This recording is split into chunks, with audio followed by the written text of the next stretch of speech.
نحمده ونصلي ونسلم على رسوله الكريم اما بعد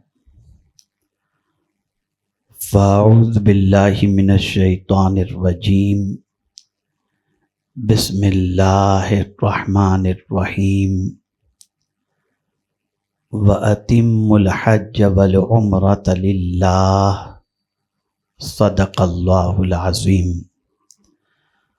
الصلاۃ والسلام علیک یا رسول اللہ، الصلاۃ والسلام علیک یا حبیب اللہ، الصلاۃ والسلام علیک یا نبی اللہ، الصلاۃ والسلام علیک یا نور اللہ، وعلی آلک واصحابک یا حبیب اللہ، صلی اللہ تعالی علیہ وسلم۔ قابل عزت تکریم حضرت مفتی صاحب قبلہ و بلبل باغ مدینہ و حاضرین و ناظرین و حاضرات، السلام علیکم ورحمۃ اللہ وبرکاتہ۔ مجھے خوشی ہے کہ ایک بار پھر المدینہ مسجد میں المدینہ مسجد ٹرسٹ اور سنی دعوت اسلامی کے اشتراک سے حج تربیتی کیمپ کا انعقاد عمل میں آیا، اور آپ حضرات صبح سے لے کر اس وقت تک معلم حجاج بلبل باغ مدینہ سے مفید باتیں سماعت فرماتے رہے۔ در حقیقت حج کو سمجھنا بہت ضروری ہے، اور اس سفر کی اہمیت کو بھی جاننا بے پناہ ضروری ہے۔ پہلی چیز جو سمجھنا ضروری ہے وہ یہ ہے کہ جتنی بھی عبادات اللہ نے فرض فرمائیں، نماز ہو، روزہ ہو، زکوٰۃ ہو،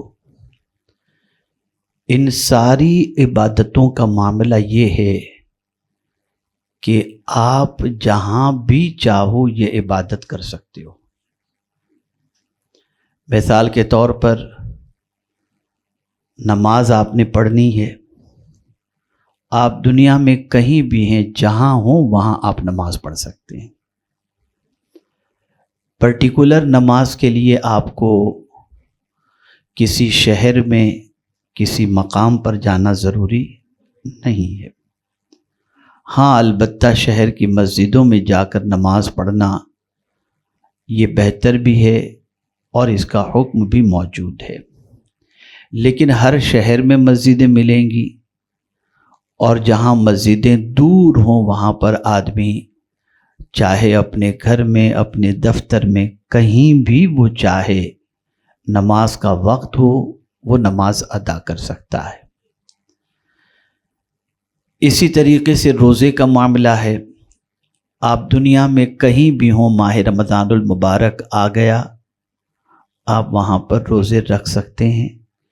یہ نہیں کہ روزہ رکھنے کے لیے آپ کو آپ کے شہر ہی میں ہونا ضروری ہے، جہاں بھی آپ نے ماہ رمضان کو پایا آپ وہاں روزہ رکھ سکتے ہیں۔ یہی حال زکوٰۃ کا بھی ہے، آپ جہاں بھی ہیں، آپ اگر صاحب نصاب ہو گئے آپ کہیں بھی زکوٰۃ دے سکتے ہیں، لیکن حج کہیں بھی نہیں کر سکتے۔ یہ وہ عبادت ہے کہ اس کے لیے آپ کو سفر کرنا ہی پڑے گا، اور اس کے لیے حرم جانا ہی پڑے گا۔ اس عبادت کے لیے جگہ بھی مقرر ہے، وقت بھی مقرر ہے، اور دن بھی مقرر ہے۔ اس سے آپ اندازہ لگا سکتے ہیں کہ یہ کتنا عظیم فرض ہے۔ اور یہی وجہ ہے کہ نت نئے قانون آتے رہتے ہیں، آدمی کچھ نہیں کر سکتا، اس لیے کہ قانون بنانے والے جانتے ہیں کہ نہ مکہ کہیں ہے نہ مدینہ کہیں ہے، آنا تو یہیں پڑے گا۔ اس لیے جو کچھ بھی قانون بنتا ہے آدمی چپ چاپ قبول کرنے کے لیے تیار ہو جاتا ہے۔ تو حج ایسی عبادت ہے جس کے لیے نکلنا ضروری ہے۔ بغیر نکلے ہوئے آپ حج اپنے گھر بیٹھے نہیں کر سکتے۔ آپ سوچیں کہ چلو میں بہت بڑی مسجد میں جا کر کے حج کر لوں، تو نہیں، حج کے لیے آپ کو نکلنا پڑے گا۔ میرے پیارے آقا صلی اللہ تعالی علیہ وسلم کے پیارے دیوانوں، اس سے یہ بات سمجھ میں آئی کہ اللہ کے نام پر نکلنا یہ بے پناہ انسان کے لیے ضروری بھی ہے، اور ساتھ ہی ساتھ نکلنے کا اجر یہ ہے کہ اگر کوئی شخص گھر سے نکلا حج کے لیے، وَمَن يَخْرُجْ مِن بَيْتِهِ مُهَاجِرًا إِلَى اللَّهِ وَرَسُولِهِ ثُمَّ يُدْرِكُهُ الْمَوْتُ فَقَدْ وَقَعَ أَجْرُهُ عَلَى اللَّهِ۔ گھر سے کوئی نکلا حج کی نیت سے، یا اللہ کی راہ کے اندر، خاص طور پر حج کو لے لیجئے، نکلا گھر سے یا مدینے کی حاضری کے لیے نکلا، لیکن وہاں پہنچا ہی نہیں، اس سے پہلے اسے موت واقع ہو گئی، تو فرق کیا ہے؟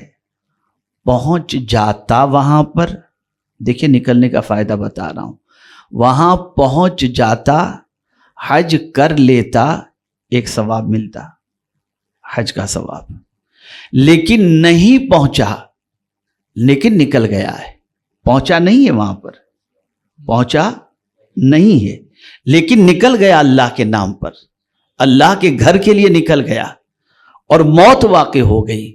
فرق دونوں میں یہ ہے، پہنچ جاتا تو ایک حج کا ثواب ملتا، راستے ہی میں مر گیا، اب ہر سال اس کے نام اعمال میں حج لکھا جاتا ہے۔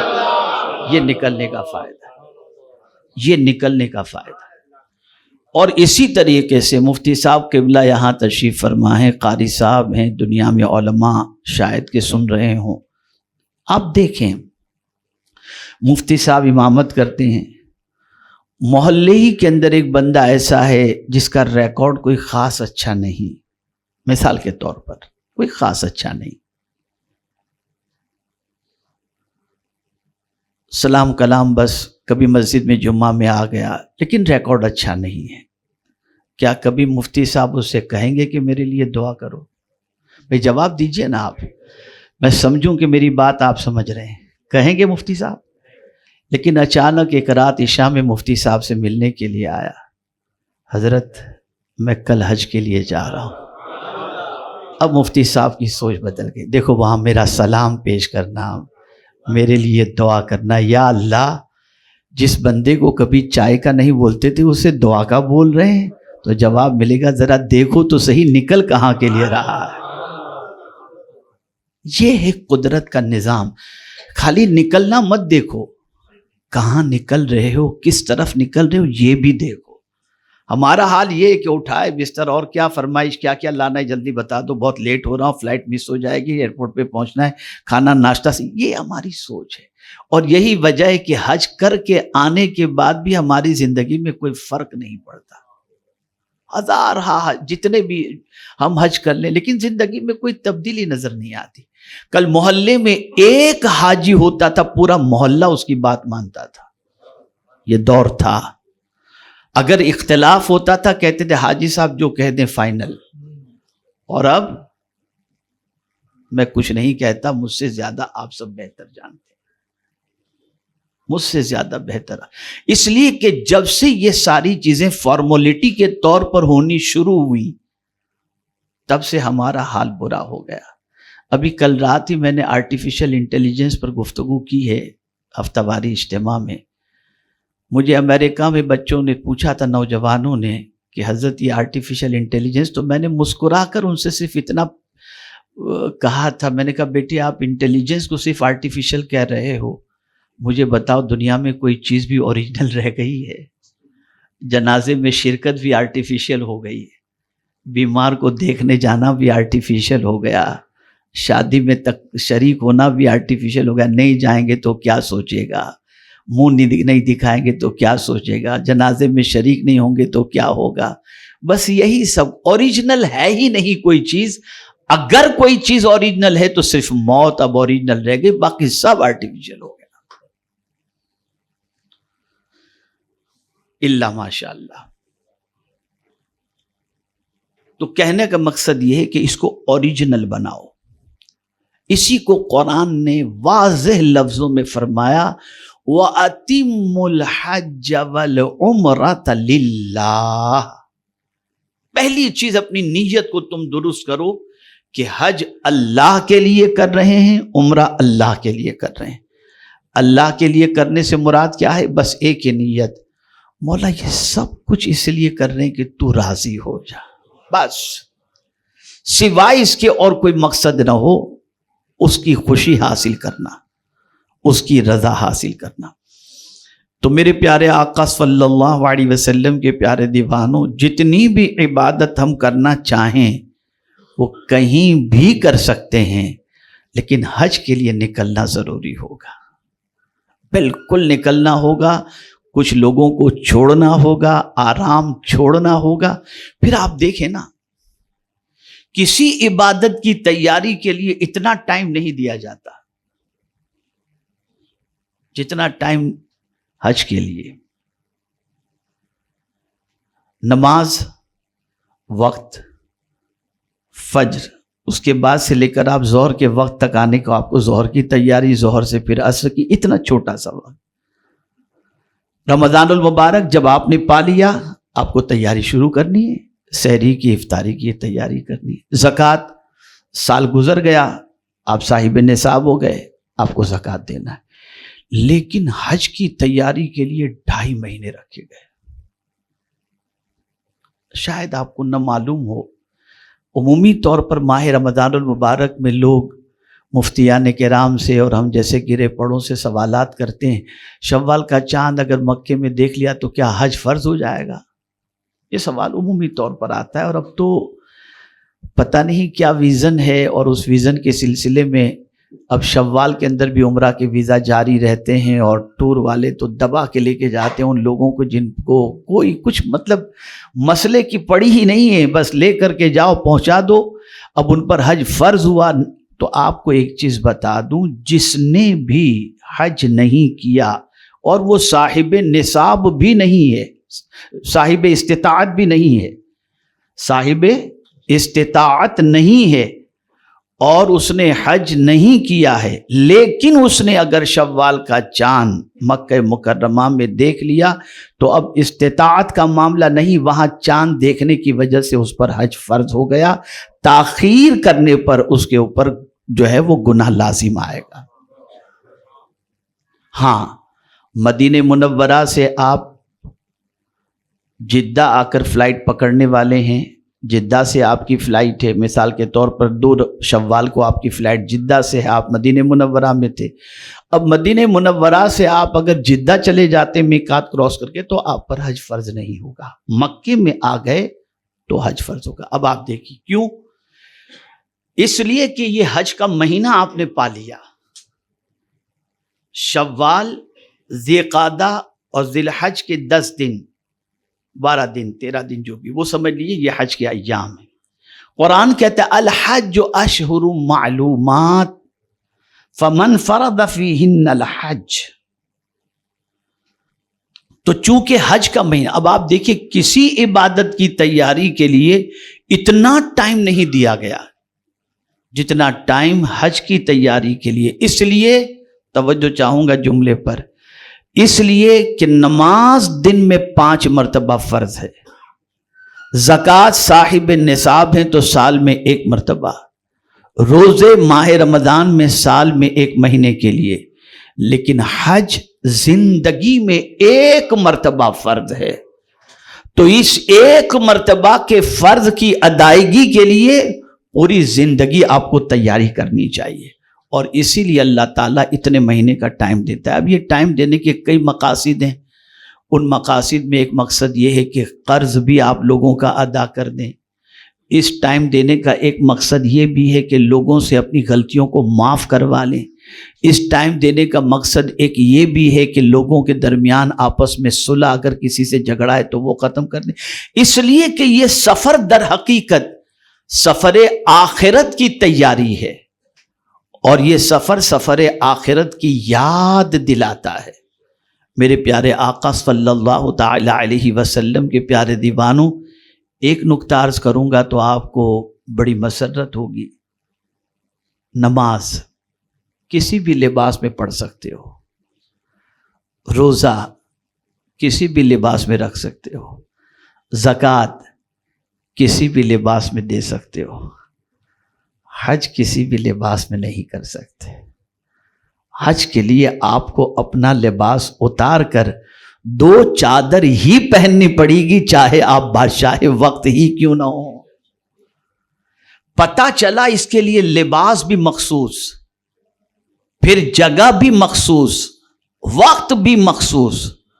اور یہ بات یاد رکھیں کہ جب اپنے جسم سے اپنے پسند کے سلے ہوئے کپڑے اتاریں، اس وقت تصور کیا ہونا چاہیے؟ تو صوفیاء کرام فرماتے ہیں کہ اس وقت یہ تصور کرو کہ مولا میرے بس میں اتنا ہی تھا کہ میں اپنے پسند کے لباس کو اپنے جسم سے جدا کر دوں اور تیرے پسند کا لباس پہن لوں۔ تو میرے بس میں اتنا ہی تھا کہ میں جسم سے اپنے پسند کے لباس کو اتار دوں، بس اتنا ہی میرے بس میں تھا۔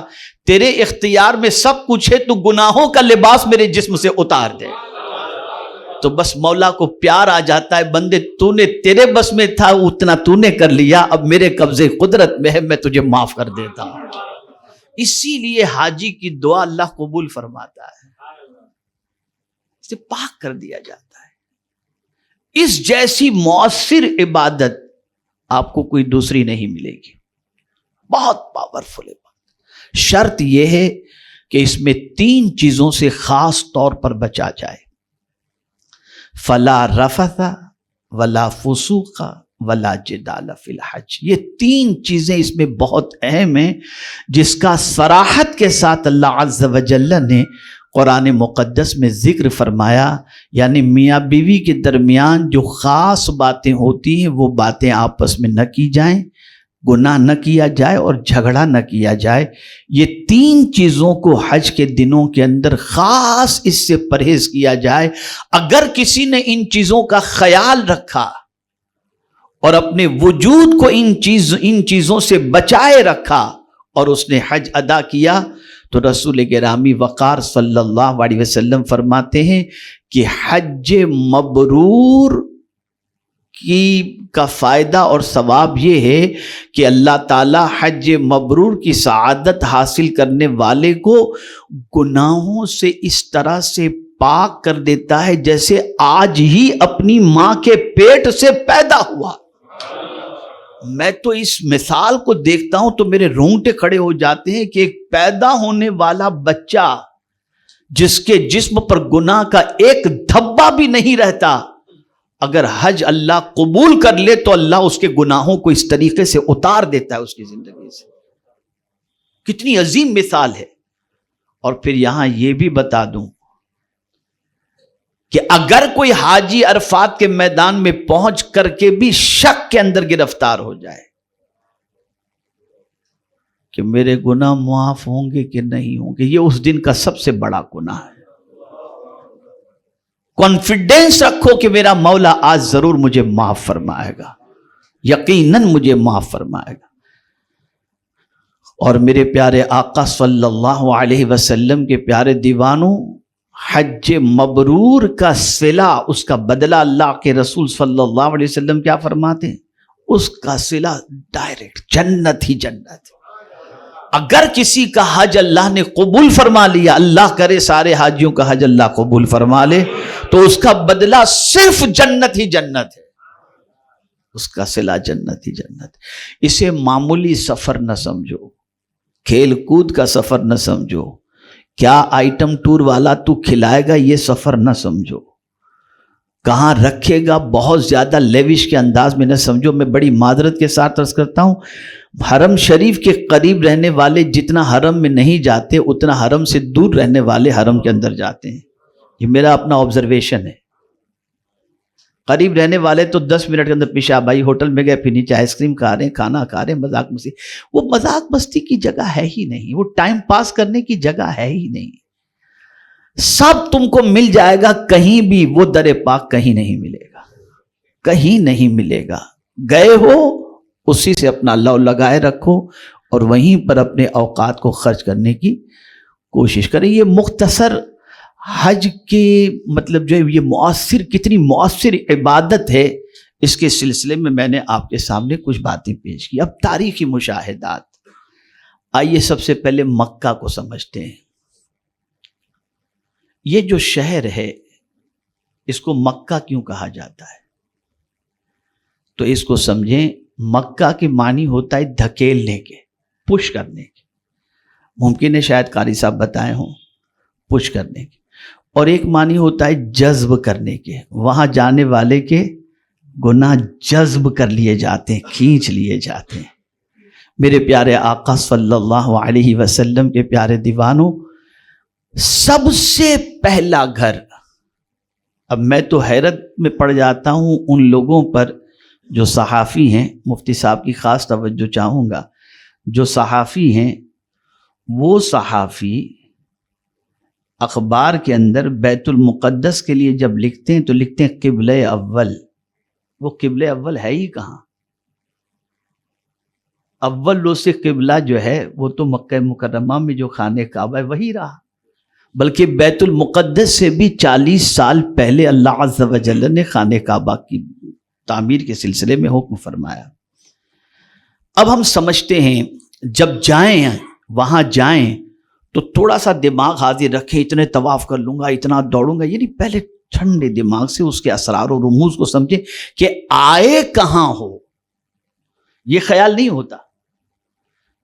آپ کو معلوم ہے کعبہ شریف پر جب پہلی نظر پڑے تو جو دعا مانگو اللہ تعالیٰ اس دعا کو قبول فرماتا ہے.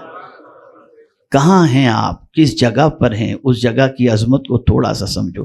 یہ جگہ بنی کیسے؟ تو میرے پیارے آقا صلی اللہ تعالی علیہ وسلم کے پیارے دیوانوں، میں اس کے حوالے سے تھوڑا سا آپ کو سمجھا دوں.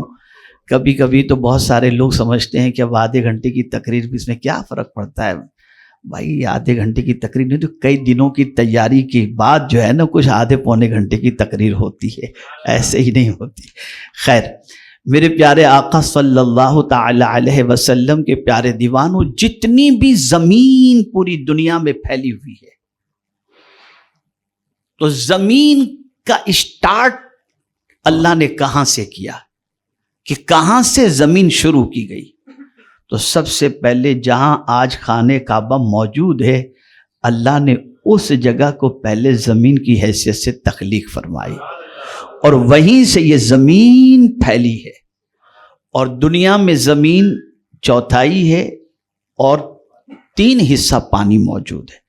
میں زمین جہاں اینڈ ہوتی ہے اس جگہ پر بھی پورٹوگل کے اندر میں وہاں بھی ہو کر کے آیا ہوں جہاں زمین کا اینڈ ہوتا ہے، اور وہاں کھڑے رہ کر کے میں نے صلاۃ و سلام بھی پیش کیا.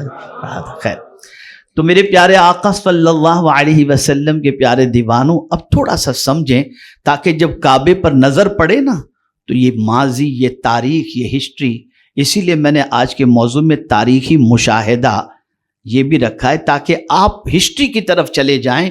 پھر آپ جب کعبے کو دیکھیں گے تو آپ کی سوچ تھوڑی سی بدل جائے گی. سیدنا عبداللہ ابن عباس رضی اللہ تعالیٰ عنہ سے روایت ہے، اللہ تعالیٰ نے ہر چیز سے پہلے پانی پیدا کیا، پھر یہ پانی کو ہوا پر ٹھہرایا، پھر اللہ تعالیٰ نے ایک ایسی ہوا بھیجی جس سے پانی میں ہلچل پیدا ہو گئی. چنانچہ اللہ پاک نے اپنی قدرت کاملہ سے بیت اللہ والی جگہ قبلہ نما ایک ٹیلا پیدا کر دیا جہاں وہ 1000 سال بعد بیت اللہ شریف تعمیر ہوا. سمجھ گئے آپ؟ میرے پیارے آقا صلی اللہ علیہ وسلم کے پیارے دیوانوں، سیدنا امام باقر رضی اللہ تعالیٰ عنہ سے مروی ہے کہ علی زین العابدین ابن حسین ابن امیر المؤمنین علی مرتضی رضی اللہ تعالیٰ عنہ سے ایک آدمی نے استفسار کیا، نے پوچھا کہ کعبۃ اللہ شریف کا طواف سب سے پہلے کس نے کیا؟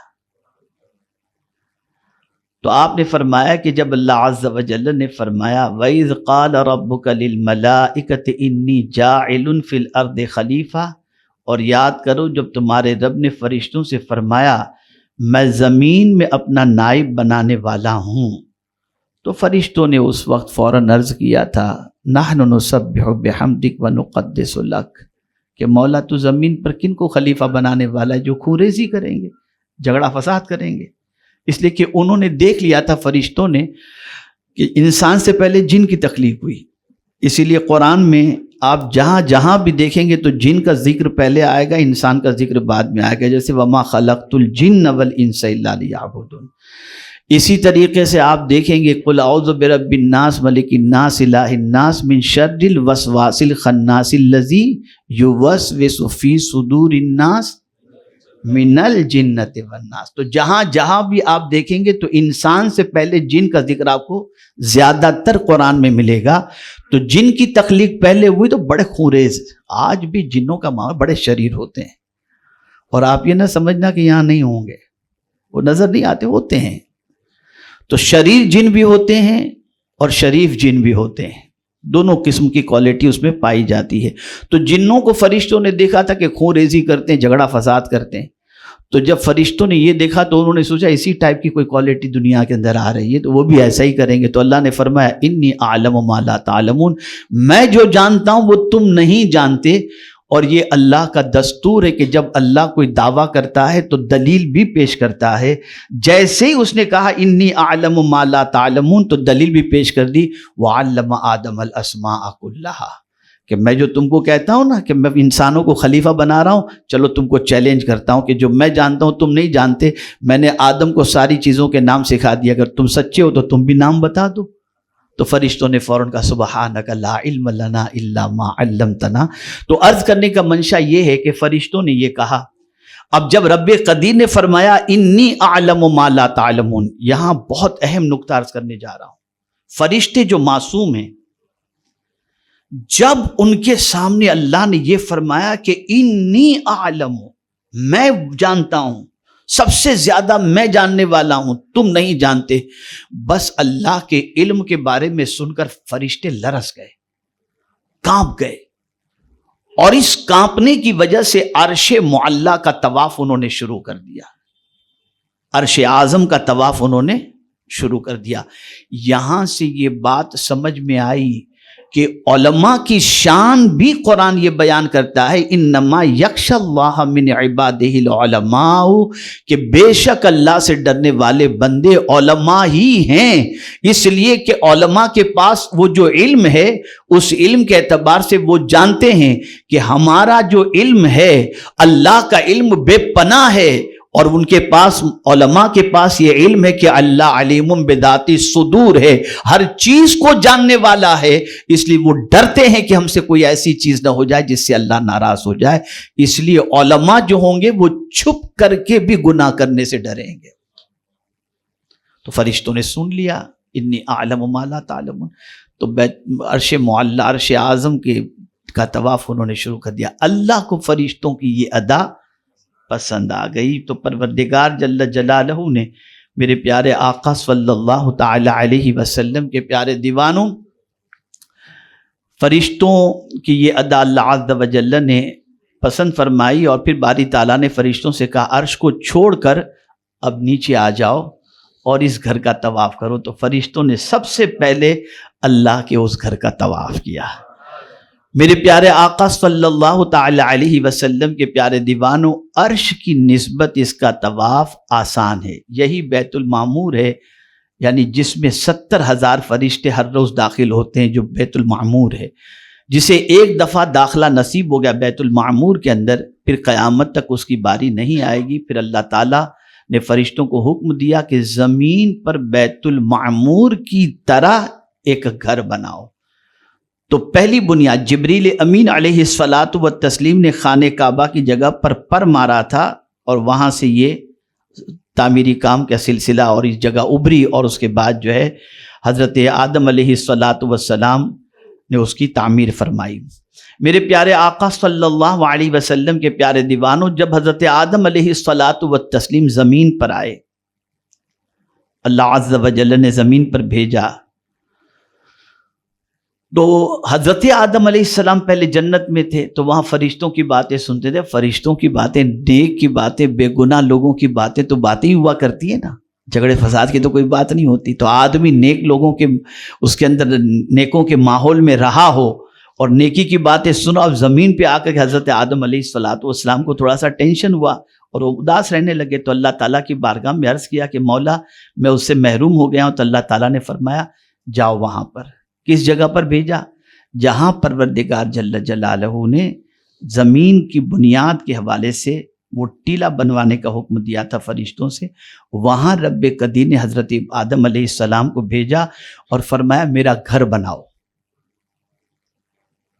اور پھر حضرت آدم علیہ الصلاۃ والسلام نے اس کو تعمیر فرمایا، یعنی خانہ کعبہ کو، اور پھر اللہ نے فرمایا کہ اس گھر کا طواف کرو۔ تو سب سے پہلے انسانوں میں اللہ کے گھر کا طواف کرنے والے حضرت آدم علیہ الصلاۃ والتسلیم ہے۔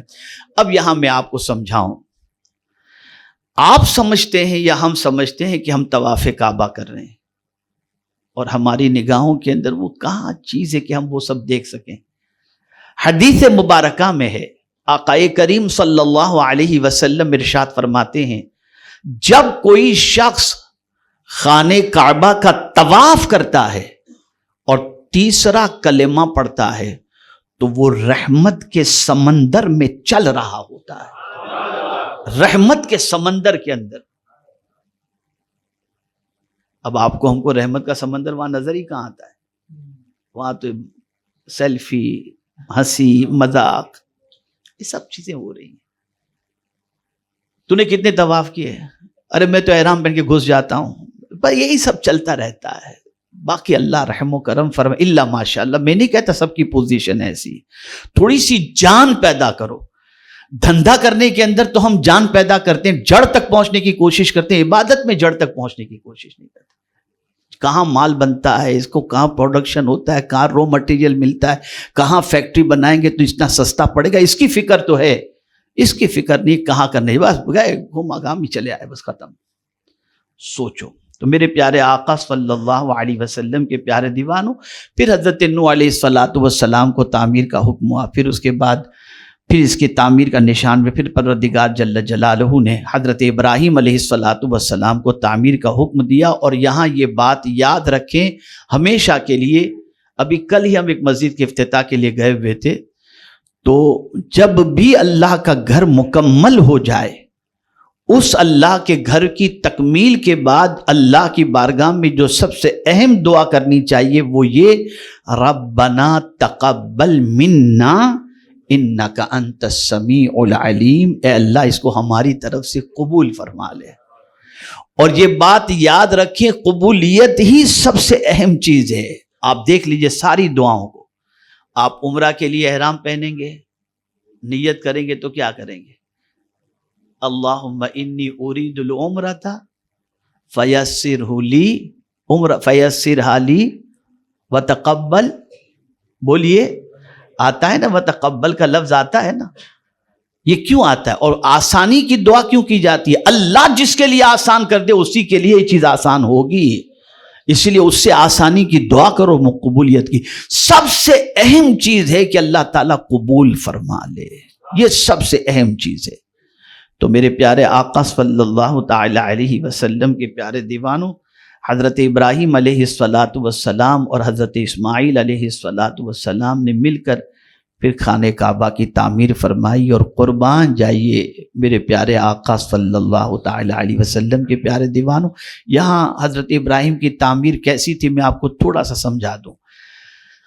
آج جہاں کعبہ شریف کا دروازہ ہے اور جو حتیم کا علاقہ ہے، یہ حتیم کا علاقہ پورا کعبے کے اندر تھا، اور آج جو کعبے کا دروازہ ہے نا، بالکل اس کے اپوزٹ سائڈ میں، دروازے کے اپوزٹ سائڈ کے اندر ایک دوسرا دروازہ تھا، ادھر سے نکلا جاتا تھا، ادھر سے انٹری ہوتی تھی، ادھر سے باہر نکلا جاتا تھا۔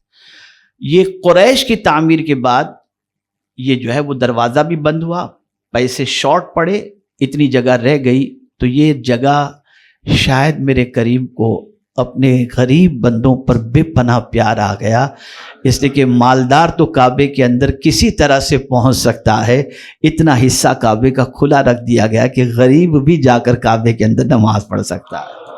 یہ قدرت کا کرم، یہ قدرت کا کرم۔ یہ حتیم کے اندر نماز پڑھنا گویا کعبے کے اندر ہی نماز پڑھنا ہے، اسی لیے طواف حتیم کے اندر سے نہیں ہوتا، حتیم کے باہر سے ہوتا ہے، حتیم کے باہر سے ہوتا ہے۔ الحمدللہ سرکار صلی اللہ علیہ وسلم کی نالے پاک کا صدقہ ہے کہ کعبہ شریف کے اندر جانے کا شرف حاصل ہوا۔ حضور صلی اللہ علیہ وسلم کا مصلی کعبے کے اندر کہاں تھا؟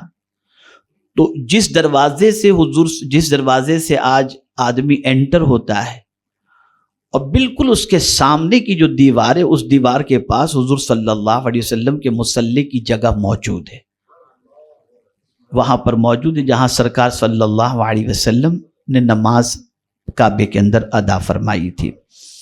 وہ دروازہ تو اب بند ہو گیا۔ الحمدللہ قاری صاحب کو بھی حاضری کی سعادت نصیب ہوئی اللہ کے فضل سے۔ میرے پیارے آقا صلی اللہ علیہ وسلم کے پیارے دیوانوں، میں جب کعبے کے اندر انٹر ہوا، صرف تحدیث نعمت کی خاطر کوئی یہ نہ سوچے دیکھو اپنی بڑائی، استغفر اللہ، قطعی صرف بتا رہا ہوں آپ کو، اللہ کرے کہ آپ کو بھی سعادت نصیب ہو جائے۔ تو کعبے کے اندر جب انٹر ہوا تو اب نماز کس ڈائریکشن میں پڑھیں؟ نماز کس ڈائریکشن میں پڑھیں؟ اس لیے کہ کسی بھی ڈائریکشن میں آپ پڑھ سکتے ہو، چاروں ڈائریکشن کے اندر۔ تو میں نے سوچا اس طرف مدینہ ہے، جو پرنالہ ہے نا، دیکھیں ایک نئی چیز آپ کو بتا دوں، شاید آپ کے ذہن میں نہ ہو۔ پرنالہ جو ہے نا، حتیم کے اندر پرنالہ، جو چھت کے اوپر، کعبے کی چھت کے اوپر جو پرنالہ ہے، اعلیٰ حضرت عظیم البرکت امام عشق و محبت کہتے ہیں، غور سے سن تو رضا، کعبے سے آتی ہے صدا، میری آنکھوں سے میرے پیارے کا روضہ دیکھو۔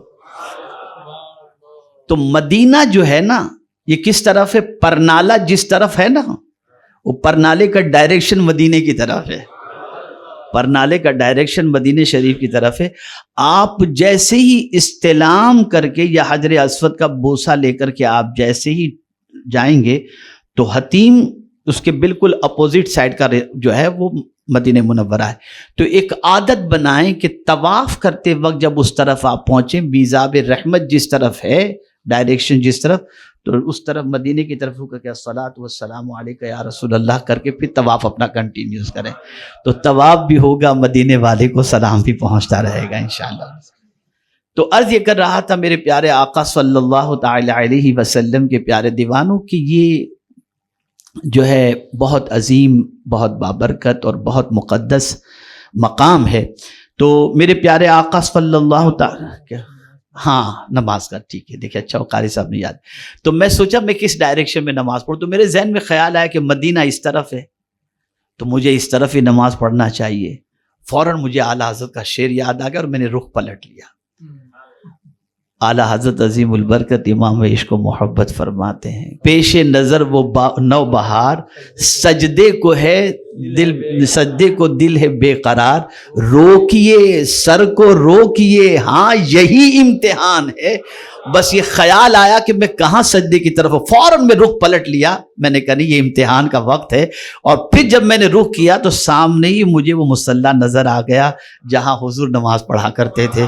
الحمدللہ رب العالمین، پھر وہاں پر سجدہ کرنے کی سعادت نصیب ہوئی، وہ بھی میں نے اس جگہ پر سجدہ کیا جہاں حضور صلی اللہ علیہ وسلم قیام فرما ہوئے تھے، یعنی کھڑے رہنے کی جگہ پر میں نے سجدہ کیا تاکہ میرا سر ہو مصطفیٰ جان رحمت کے قدموں کے نشان۔ تو عرض کرنے کا منشا یہ ہے کعبہ۔ آج بھی کعبہ شریف کے اندر بہت ساری ایسی چیزیں ہیں، خیر ہم تو الحمدللہ بہت زیادہ غور کر کے اس پر توجہ نہیں دے، اندر جانے کے بعد آدمی کی وہ سب کیفیت بھی نہیں رہتی، وہ ایک عجیب، آدمی سیڑھی پر قدم رکھتے گھبرانا شروع ہوتے کہاں جا رہا ہوں۔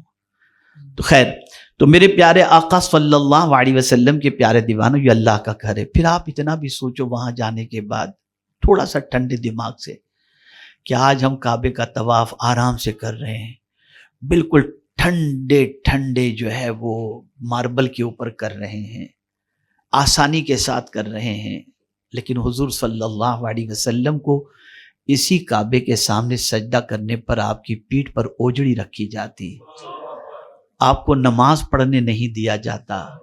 میرے آقا کے احسان پر قربان جائیے اور صحابہ کی قربانی پر قربان جائیے کہ انہوں نے اتنی تکلیفیں برداشت کی اور آج ہمارے لیے آسانیاں ہو گئیں۔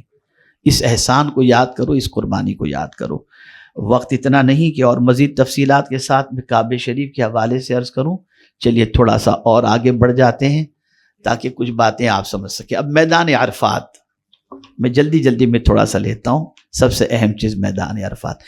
اسے عرفات کیوں کہتے ہیں؟ تھوڑا سا اسے سمجھیں۔ میرے پیارے آقا صلی اللہ علیہ وسلم کے پیارے دیوانوں، عرفات عرفہ کی جمع ہے۔ ذوالحجہ کی 9ویں تاریخ کو عرفہ کہا جاتا ہے اور حاجیوں کی ٹھہرنے کی جگہ کو عرفات کا میدان کہتے ہیں، لیکن عرفات کا لفظ صرف میدان کے لیے بولا جاتا ہے، دن کے لیے نہیں۔ اسی لیے عرفات کے ساتھ یوم کا لفظ لگاتے ہیں، یوم عرفات۔ اس جگہ کو عرفات کیوں کہا جاتا ہے؟ اس کی چند وجہ ہیں۔ میں آپ کو تاریخی تھوڑا سا ہسٹری کی طرف، تاکہ آپ جائیں تو ادھر آپ کو پتہ چلے کہ کہاں آئے ہیں، آپ راؤنڈ لگا کر نہ جائیں، تھوڑا سا سمجھیں۔ میرے پیارے آقا صلی اللہ علیہ وسلم کے پیارے دیوانوں، عرفہ کا مطلب پہچاننا، کیونکہ اسی جگہ حضرت آدم علیہ السلام اور حضرت حوا رضی اللہ تعالیٰ عنہ کی ملاقات ہوئی تھی۔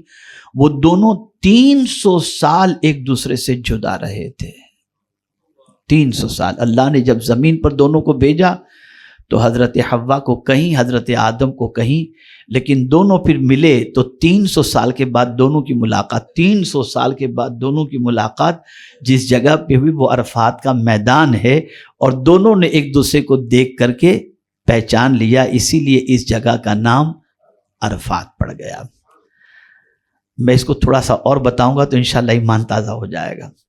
حضرت ابراہیم علیہ السلام کو حج کے ارکان سکھائے گئے، اسی میدان عرفات میں حضرت جبریل امین علیہ السلام نے حضرت ابراہیم علیہ السلام کو حج کے طریقے سکھائے۔ جب سیکھ چکے تو حضرت ابراہیم علیہ السلام نے فرمایا عرف تو میں نے پہچان لیا، اسی وجہ سے اس جگہ کا نام عرفات کہلاتا ہے۔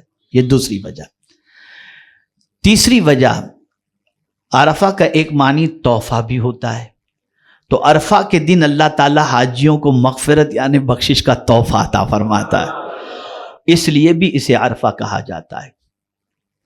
ایک وجہ یہ بتائی گئی کہ گناہوں کا اقرار اور اعتراف، حجاج کرام اس دن عرفات کے میدان میں اپنے گناہوں کا اقرار کرتے ہیں، اس لیے بھی اس دن کو عرفہ کہا جاتا ہے۔ میرے پیارے آقا صلی اللہ تعالی علیہ وسلم کے پیارے دیوانوں، یہ 4 وجہیں تو آپ نے سماعت کر لی۔ حضرت آدم علیہ السلام نبی، حضرت حوا رضی اللہ تعالی عنہ ولیہ۔ توجہ چاہوں گا، نبی تو کوئی عورت بن ہی نہیں سکتی، ولیہ بن سکتی۔ دونوں کی ملاقات ہوتی ہے عرفات کے میدان میں، ایک دوسرے کو پہچان لیتے ہیں، اور پھر اس کے بعد اس جگہ کا نام اس جگہ کا نام عرفات پڑ جاتا ہے۔ اور جس دن ملاقات ہوئی تھی وہ 9 تاریخ تھی ذی الحجہ کی۔ اب اس دن کی ملاقات کی وجہ سے اللہ تعالیٰ نے اس دن کو حاجیوں کے لیے اتنا عظیم تحفے کے طور پر بنا دیا کہ کوئی احرام کی حالت میں وہاں پر 9ویں ذی الحجہ کو پہنچ جائے تو اللہ تعالیٰ اپنے فضل سے اس کے سارے گناہوں کو معاف فرما دیتا ہے۔ تو نبی کی ملاقات، توجہ، جو ایمان برا نقطہ آپ کو مجھے عرض کرنا ہے، نبی کی ملاقات ولیہ سے ہو، نبی کی ملاقات ولیہ سے ہو، جس ٹائم پر ہو، جس جگہ پر ہو، اللہ تعالیٰ وہاں پر معافی کی بھیک مانگنے والے کو معاف فرما دیتا ہے۔ تو 12 ربیع النور کو حضور کی ملاقات رب سے ہوئی، تو نبی کی ملاقات جب رب سے ہو تو کیا اس وقت دعا کی جائے تو دعا قبول نہیں ہوگی؟ اچھا، پھر میں آپ کو دلیل قرآن کی روشنی میں پیش کرتا ہوں۔ اللہ نے معافی مانگنے کے لیے جس جگہ پر سب کو بھیجا وہ جگہ کون سی ہے؟ وَلَوْ أَنَّهُمْ إِذْ ظَلَمُوا أَنفُسَهُمْ جَاءُوكَ، میرے محبوب کے پاس آؤ، محبوب کے پاس آؤ۔ حضور صلی اللہ علیہ وسلم کی بارگاہ میں جا کر کے اگر کوئی مغفرت کی بھیک مانگتا ہے تو قرآن کہتا ہے اللہ اکبر، صرف معافی نہیں ملے گی، لَوَجَدُ اللَّهُ، وہ اللہ کو پالے گا، اللہ کو پالے گا۔ حضور کی بارگاہ میں اگر کوئی پہنچتا ہے تو وہ اللہ کو پالے گا۔ کس حال میں پائے گا؟ بہت معاف کرنے والا اور مہربانی کرنے والا۔ تو میرے پیارے آقا صلی اللہ علیہ وسلم کے پیارے دیوانوں، آپ نے تھوڑا سا عرفات کے حوالے سے اور زمزم کے حوالے سے آپ جانتے ہیں پورے حج کے سفر کے اندر دو کام مجھے ایسے نظر آئے جس کام کا بظاہر کوئی مقصد نہ سمجھ میں نہیں آ رہا تھا۔ یہ دوڑنا بھی کوئی مقصد ہے؟ بھئی آپ مجھے بتائیے، صفا مروہ کے درمیان دوڑنا، لیکن اللہ نے اس کو کتنا کمپلسری کرا ہے، اور اسے کیا فرمایا؟ ان الصفا والمروہ من شعائر اللہ۔ شعائر شعیرہ کی جمع ہے۔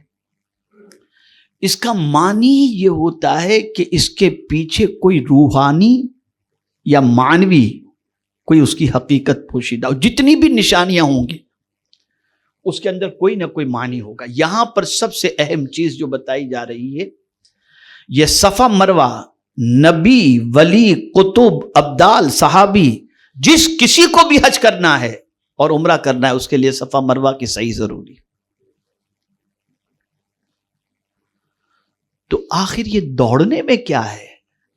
دو پہاڑیوں کے درمیان دوڑنا، یہ کچھ مطلب آدمی کے ذہن میں اس کی لاجک سمجھ میں نہیں آتی، لیکن یہاں پر ایک چیز بتائی جا رہی ہے، بہت اہم بات ہے جسے ذہن میں رکھیے گا۔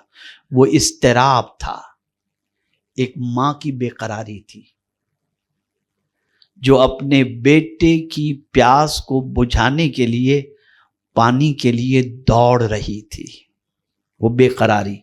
اور قرآن کہتا ہے امن یجیب المضطر اذا دعاہ، کون ہے جو بے قرار کی فریاد کو سنتا ہے، ویکشف السوء، اور اس کی پریشانی کو دور فرماتا ہے۔ انہوں نے بے قراری کے اندر، یہاں ایک بڑا عظیم نقطہ عرض کرتا ہوں، انسان جب بے قرار ہوتا ہے نا، یہ سائیکولوجیکل پوائنٹ آف ویو سے بتا رہا ہوں، میں کوئی سائیکولوجسٹ نہیں ہوں، تھوڑی سی کوشش کرتا ہوں اپنے اعتبار سے کچھ نکات کے لیے۔ تو میں نے آج ہی ابھی یہاں آنے سے پہلے پڑھ رہا تھا تو میں نے نوٹ کیا اس کو۔ آدمی جب بہت ٹینشن میں ہو تو ٹینشن ہلکا کرنے کا ایک طریقہ وہ یہ بھی اختیار کرتا ہے کہ چلنے لگتا ہے، اور جب وہ چلتا ہے تو تھوڑا سا ٹینشن ہلکا ہوتا ہے۔ اور اس کو حدیث شریف سے بھی ثابت ہے، جب آسمان پر بجلی کڑکی، حضور صلی اللہ علیہ وسلم ام المؤمنین حضرت عائشہ صدیقہ رضی اللہ تعالیٰ عنہ کے ساتھ بیٹھ کر بات چیت کر رہے تھے، آسمان پر بجلی کڑکی، سرکار نے ام المؤمنین کو چھوڑا اور چلنے لگ گئے۔ کافی دیر کے بعد جب بجلی کی کڑک جب بند ہوئی تو سرکار صلی اللہ علیہ وسلم نارمل ہوئے۔ ام المؤمنین حضرت عائشہ صدیقہ رضی اللہ تعالیٰ عنہ نے عرض کیا، سرکار یہ اچانک ہم لوگ بات کر رہے تھے اور آپ اٹھ کر چلنے لگے۔ سرکار نے فرمایا، جب آسمان پر بجلی کڑکی تو مجھے ڈر لگا کہ کہیں میری امت پر آسمان سے کوئی عذاب تو نازل نہیں ہو رہا ہے، تو میں چلنے لگا۔ جب بجلی کا کڑکنا بند ہوا تو مجھے اطمینان ہوا کہ میری امت پر کوئی آسمان سے عذاب نازل نہیں ہو رہا ہے۔ اے رسول اعظم صلی اللہ علیہ وسلم کے دیوانوں، دنیا میں آپ کبھی بھی دیکھیے گا کہ جب انسان بہت ٹینشن میں ہو تو چلنا شروع کرتا ہے۔ اسی طریقے سے حضرت ہاجرہ رضی اللہ تعالیٰ عنہ نے بھی چلنا شروع کیا۔ اور یہاں میں آپ کو بتا دوں، اول روز سے اللہ پر کانفیڈنس حضرت ہاجرہ کو تھا۔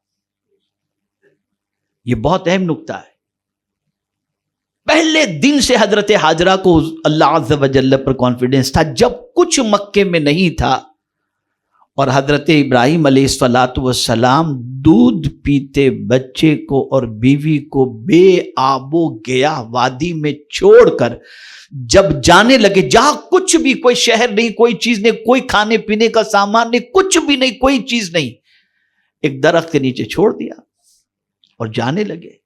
تو حضرت حاجرہ کہتی ہیں کہ آپ ایسے ہی ہمیں چھوڑ کر کے جا رہے ہیں؟ تو حضرت ابراہیم علیہ السلام نے کوئی جواب نہیں دیا، وہ پیچھے پیچھے جانے لگی، اور پھر پوچھ لیا کہ آپ کو کیا اللہ نے حکم دیا ہے ہمیں یہاں چھوڑ کر جانے کا؟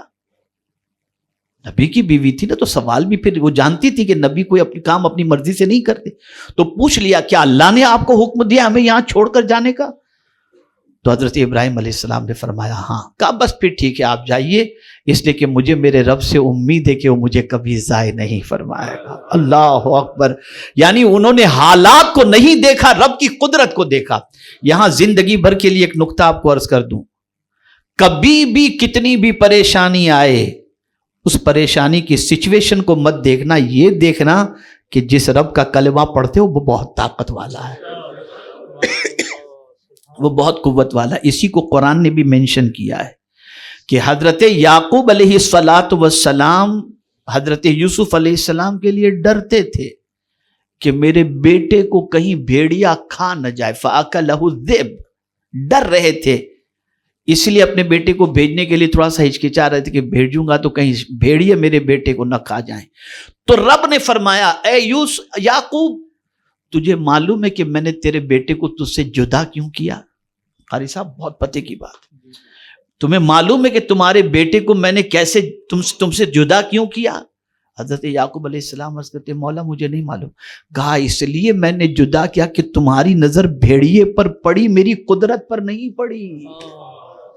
اگر تمہاری نظر میری قدرت پر پڑتی کہ بچانے والا تو میں موجود ہوں نا، تو تمہارے بیٹے کو تم سے جدا نہ کرتا۔ یہ توکل، یہ کانفیڈنس اپنے رب پر تھا۔ تو میرے پیارے آقا صلی اللہ تعالی علیہ وسلم کے پیارے دیوانوں، حضرت حاجرہ کو کانفیڈنس تھا، بس اللہ پر بھروسہ کر کے وہ چکر لگا رہی تھی، اور پھر وہ جو میلین اخضرین ہے، گرین لائٹ جہاں دوڑنا ہوتا ہے، تو وہ جگہ نشیب میں تھی، وہ پہاڑ پر تھی، تو پھر وہ دیکھتی تھی۔ آج بھی آپ جب میلین اخضرین میں دوڑیں، مرد حضرات، عورتیں نہیں، مرد حضرات جب دوڑیں تو کعبے کی طرف دیکھیں، وہاں پر حضرت اسماعیل علیہ السلام بیٹھے ہوئے تھے، انہیں چھوڑ کر وہ تو دیکھ رہے تھے کہ بچہ ابھی ہے تو صحیح، سلامت تو ہے، روح تو نہیں نکل گئی، پریشان تو نہیں ہے۔ تو وہاں جب پہنچتی تھی تو حضرت اسماعیل نظر آتے تھے، تو ادھر دیکھتی تھی باقاعدہ کہ بیٹا ہے۔ تو میرے پیارے آقا صلی اللہ تعالی علیہ وسلم کے پیارے دیوانوں، پھر جب 7 چکر مکمل ہوئے تو انہوں نے دیکھا کہ جہاں پر حضرت اسماعیل علیہ السلام کو چھوڑی تھی وہاں پر پانی کا چشمہ نکل آیا ہے۔ لیکن جو حضور کی محبت میں ڈوبا ہوا اس کی شان بڑی جدا ہوتی ہے۔ حضور کی محبت کی بات کر رہا ہوں، اس کی شان بڑی جدا ہوتی ہے۔ تو اعلیٰ حضرت عظیم البرکت امام عشق و محبت میرے آقا کی شان بیان کرتے ہوئے کہتے ہیں ان کو بن مانگے ملا، ان کو رگڑ کر ایڑیاں، یعنی حضرت اسماعیل کو ایڑیاں رگڑنی پڑی نا، آپ نے اپنے پیر سے ایڑیاں جو رگڑی وہاں پر، سرکار کی شان میں کیا فرماتے ہیں اعلیٰ حضرت؟ ان کو بن مانگے ملا، ان کو رگڑ کر ایڑیاں صاحب کوثر کے ہمسر صاحب زمزم نہیں۔ یعنی حضور کے برابر حضرت اسماعیل کی شان نہیں، پروردگار کے پیارے حبیب نے مانگا ہی نہیں، بن مانگے میرے کریم نے ان کو جام کوثر عطا فرما دیا۔ اور حضرت اسماعیل علیہ السلام نے ایڑیاں رگڑی تو پانی کا چشمہ وہاں سے نکلا۔ اور زم کے معنی ہوتا ہے رک جا کے معنی۔ حضرت حاجرہ نے پھر وہاں پر ایک تھوڑا سا دائرہ بنا لیا اور پھر کہا زم تو وہ پانی رک گیا۔ میرے پیارے آقا صلی اللہ علیہ وسلم کے پیارے دیوانوں، واحد دنیا میں یہ پانی ایسا ہے کہ آدمی بغیر کچھ کھائے ہوئے صرف آب زمزم ہی پر اکتفا کرے تو آب زمزم کئی سالوں تک اس کو غذا کی ضرورت بھی اس کی پوری کر سکتا ہے اور پیاس کی ضرورت بھی پوری کر سکتا ہے۔ اور جس مقصد کے لیے آب زمزم پیا جائے اللہ تعالیٰ اس مقصد کے اندر کامیابی عطا فرماتا ہے۔ اور یہ بات یاد رکھیں، آب زمزم میں دیکھنا، جیسے اس میں آب زمزم ہے تو ہم یوں دیکھیں آب زمزم کو، تو فرمایا گیا حضور صلی اللہ علیہ وسلم فرماتے ہیں آب زمزم میں دیکھنے سے اللہ تعالیٰ دل سے نفاق کو دور فرما دیتا ہے۔ اور آب زمزم جس مقصد کے تحت پیا جائے اللہ تعالیٰ اس مقصد میں کامیابی عطا فرماتا ہے۔ اور حضور صلی اللہ علیہ وسلم کی دعاؤں سے بڑھ کر کون سی دعا ہوگی؟ تو سرکار صلی اللہ علیہ وسلم نے آب زمزم پی کر کے جو دعا کی وہ یہی تھی، اللہم انی اسألک علما نافعا ورزقا واسعا وشفاء من کل داء۔ میرے پیارے آقا صلی اللہ علیہ وسلم کے پیارے دیوانوں، اب آپ منی کے حوالے سے جانتے ہیں کہ منی وہ وادی ہے جہاں پر حضرت ابراہیم علیہ السلام نے اپنے بیٹے حضرت اسماعیل علیہ السلام کی قربانی پیش کی۔ کوشش کیجئے گا کہ مسجد خیف کے اندر جو منی کے اندر واقع ہے وہاں پر جو کچھ بھی ممکن ہو سکے، جتنا ممکن ہو سکے وہاں جا کر کے نماز ادا کرنے کی، یعنی ایک بار ہی صحیح کوشش کریں، اگر پہنچ سکتے ہوں تو وہاں پہنچ کر 2 رکعت پڑھ لیں، اس لیے کہ مسجد خیف وہ مسجد ہے جہاں پر 70 انبیاء کرام نے نماز ادا فرمائی ہے، اور سرکار صلی اللہ علیہ وسلم کا خیمہ بھی مسجد خیف کے اندر امام کے دائیں جانب کی جگہ پر حضور صلی اللہ علیہ وسلم کا خیمہ لگا کرتا۔ اعلیٰ حضرت عظیم البرکت امام عشق و محبت مسجد خیف میں گئے تو دیکھا، قربان جائیے، ان کی نظر حدیث پر بڑی گہری تھی۔ اعلیٰ حضرت کے سامنے ایک حدیث آ گئی کہ جب اللہ کا کوئی نیک بندہ اللہ کا ذکر کرتا ہے تو شہد کی مکھیوں کی طرف بن بھنانے کی آواز آتی ہے۔ تو اعلیٰ حضرت جیسے ہی مسجد خیف میں انٹر ہوئے تو دور سے ایسی ہی کوئی آواز اعلیٰ حضرت کو آنے لگی کہ جو ہے وہ شہد کی مکھیاں جیسے بن بناتی ہیں۔ تو اعلیٰ حضرت نے غور سے دیکھا تو دیکھا کہ کوئی چادر اوڑے ہوئے وہاں پر موجود ہے۔ تو اعلیٰ حضرت نکلے کہ چلو میں ان سے دعا کراؤں۔ ہم اور آپ کیا دعا کراتے ہیں؟ کبھی ہم نے کیا دعا کروانی چاہیے وہ بھی ہم نہیں جانتے، ہمیں تو بس مال، ٹینشن، اڑگم دڑگم، بس یہ دعا سب ٹھیک ہے، چلیے یہ دعا بھی اپنی جگہ پر ہے، لیکن سب سے بڑی دعا کیا ہے، کیا کروانی چاہیے؟ اعلیٰ حضرت فرماتے ہیں کہ میں نے سوچا کہ میں چل کر ان سے اپنے لیے مغفرت کی دعا کراؤں۔ تو فرماتے میں نکلا، ابھی ان کے قریب بھی نہیں پہنچا تھا، تھوڑے سے فاصلے پر تھا کہ انہوں نے چادر سے منہ نکالا، پلٹ کر مجھے دیکھا اور کہا جا اللہ تعالیٰ تیری مغفرت فرمائے۔ تو اعلیٰ حضرت فرماتے ہیں کہ میں سمجھ گیا کہ یہ اپنے ذکر کے اندر مجھے مخل کرنا مناسب نہیں سمجھ رہے اور چاہتے میں اپنے کام میں لگا رہا ہوں، وہ اپنے کام میں لگے رہیں، انہوں نے جلدی سے مجھے دعا دے دی۔ تو میرے پیارے آقا صلی اللہ علیہ وسلم کے پیارے دیوانوں، یہ ہے مسجد خیف، اور منی بہت عظیم وادی ہے، جیسا کہ میں نے اس سے پہلے عرض کیا، حضرت ابراہیم علیہ السلام اور حضرت اسماعیل علیہ السلام، اور وہاں کی دعا، اس لیے کہ وہاں بہت کرم ہوتا ہے، بہت کرم ہوتا ہے، اتنا کرم ہوتا ہے کہ جس کی کوئی انتہا نہیں، اسی لیے وہاں کی دعا بھی جو ہے نا بڑی عظیم جو ہے، اللہم ھذا منی فامنن علی بما مننت علی اولیائک، اے اللہ یہ منی ہے اور اس منی میں مجھ پر اسی طریقے سے احسان فرما جس طریقے سے تو نے تیرے اولیاء پر احسان فرمایا تھا۔ پتہ چلا وہاں بہت بڑا احسان ہوتا ہے، اس لیے کہ بہت بڑی قربانی کی وہ جگہ ہے۔ تو یہ کچھ چیزیں تھیں جو مجھے آپ کی سماعتوں کے حوالے کرنی تھی، اور میں سمجھتا ہوں کہ اپنے وقت کے اعتبار سے جو کچھ ممکن ہو سکا میں نے آپ کی سماعتوں کے حوالے کیا۔ پورا سفر کوشش کریں کہ حج کا اس طریقے سے گزرے کہ آپ یاد الہی اور یاد رسول صلی اللہ علیہ وسلم ہی میں اپنا وقت گزاریں، اور کوشش کریں کہ حج مبرور بن جائے، حج مقبول بن جائے، خرافات سے، گناہوں سے صرف برداشت، صبر اور اپنا سفر جاری رکھیں۔ اللہ کرے کہ آپ سب کا سفر حج مقبول کے اندر بدل جائے، اور سارے حاجیوں کو حج مبرور کی سعادت اللہ عز و جل نصیب فرمائے۔ یاد رہے تو ہم سب کو بھی آپ وہاں پر دعاؤں میں اپنی یاد رکھیے گا، حاجی کی دعائیں اللہ تعالیٰ قبول فرماتا ہے، اور الحمدللہ ہم بہت خوش نصیب ہیں کہ بلبل باغ مدینہ ایک زمانے سے حاجیوں کی ٹریننگ کرتے ماشاءاللہ اتنے ایکسپرٹ ہو گئے ہیں کہ اب تو ان کو اتنا انٹرسٹ ہو گیا ہے کہ اب ایک گروپ بھی انہوں نے بنا لیا ہے، اپنا نمبر بھی دے رکھا ہے کہ 24 آورس حاجی وہاں سے ان کے جو بھی مسائل ہوں، پرابلم ہوں، میسج کریں ان کے پرابلم کا سولوشن۔ اور یاد رکھیں، مجھے ایک بات یاد آتی ہے، ہنسی بھی آتی ہے، کیا بتاؤں، کسی عبادت کے لیے معلم نہیں، لیکن حج کے لیے معلم ہے۔ اب وہاں کے معلم تو بیچارے خالی خیمہ دے دیتے ہیں۔ یہ معلم کا لفظ آپ دیکھیں معلم ہے نا، میرا معلم نمبر فلاں، میرا معلم نمبر فلاں. معلم کا مطلب ہوتا ہے علم سکھانے والا. کون سکھاتے بیچارہ معلم؟ پورے حج کے پیریڈ میں ایک دعوت کر دیتا ہے. تو پہلے معلم ہوا کرتے تھے جو حج کی پورے طریقے کو سکھاتے تھے. اب تو لا نوٹ دے نوٹ والی پوزیشن ہو گئی. اللہ خیر فرمائے. یہ واحد عبادت ایسی ہے جس کے لیے معلم کی ضرورت ہے. واحد عبادت ایسی ہے. تو الحمدللہ بلبل باغ مدینہ اس کے سلسلے میں آپ کو اپنا نمبر پرووائیڈ کرتے ہیں. آپ کو جب بھی کوئی حج کے سلسلے میں مسئلہ ہو تو آپ ضرور ضرور جو ہے رابطہ کر سکتے ہیں وداؤٹ ٹینشن. انشاءاللہ قدم قدم پر جہاں جہاں رہنمائی کی ضرورت ہوگی آپ کی رہنمائی کی جائے گی.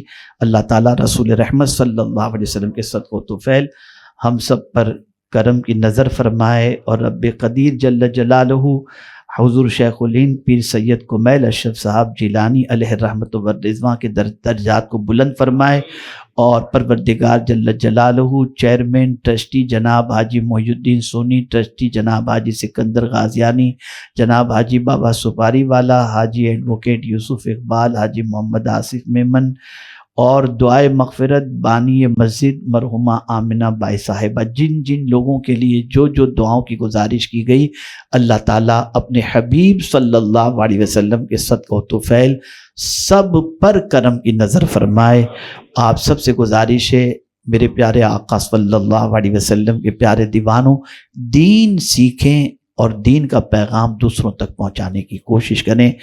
وما علینا الا البلاغ المبین. السلام علیکم ورحمۃ اللہ وبرکاتہ.